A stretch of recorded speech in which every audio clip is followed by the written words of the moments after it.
నిన్న జరిగిన మొత్తం ఇన్సిడెంట్ వీళ్ళ టంగ్ స్లిప్ల వల్ల, వీళ్ళ ఫేక్ తంబనేల్స్ వల్ల అయింది. వీడు మళ్ళీ ఇప్పుడు ఏం మాట్లాడుతున్నారు చూడు, చూతేవాడా, వీడు మంచోడా, వీడు అన్నం తింటుండా, పెండ తింటుండా.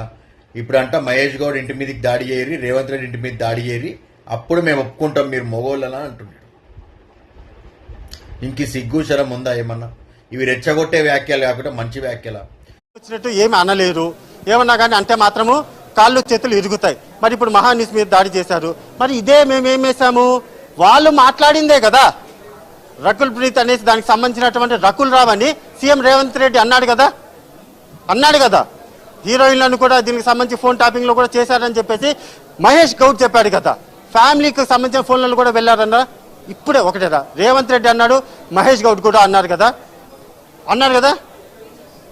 ఇంకా ఇంకా ఏం చెప్పలేను. అదే వార్తను కదా మేము కూడా ప్రసారం చేసింది. జస్ట్ ఆ కాంగ్రెస్ పార్టీ కార్యాలయం దగ్గరికో లేకపోతే ఆ రేవంత్ రెడ్డి దర్దాపుల్లోకి, మహేష్ గౌడ్ దర్దాపుల్లోకి వెళ్ళి రాపండి, అప్పుడు ఒప్పుకుంటాం. యా రైట్, బీఆర్ఎస్ పార్టీకి సంబంధించినటువంటి వాళ్ళు చాలా వెళ్ళారు, మొత్తం అంతా కూడా ఇక్కడ కూడా చేశారు. మీడియా మీద కాదు అక్కడ కూడా చేస్తారు.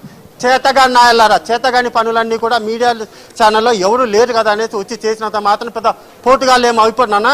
గుర్తుపెట్టుకోండి, ప్రతిరోజు ఈరోజు నేను సిపి గారికి కోరేది ఒక్కటే, వాడు ఈడికిరా ఆడికిరా చూసుకుందాము అని మాటలు మాట్లాడితే ఫస్ట్ వీని లోపలేయండి, లేకుంటే వీడు బయట ఉంటే పక్క దెబ్బలు తింటాడు సార్.